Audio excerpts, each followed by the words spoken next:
front of me is Samsung Galaxy S22 Plus, and today I would like to show you how you can apply Apple layout on this Android.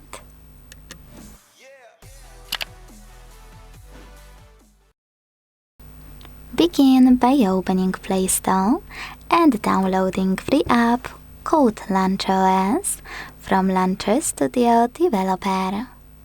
When it's ready, you don't have to open it, but you need to exit Play Store and go into Settings.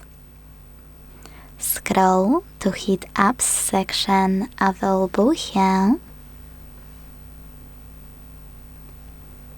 Click on Choose Default Apps at the top, and then Home App. Now to apply Launcher Pro, click on it and tap on Allow All in the pop-up, then wait.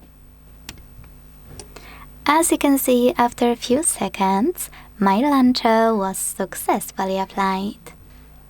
If you wanna make any changes to it, you can always go into Launcher app to check out and manage all of those options. To go back to your default launcher, you need to access the same section in Settings and tap on your Samsung one. Thanks so much for watching. If you enjoyed this video, leave a like, comment and subscribe. Bye!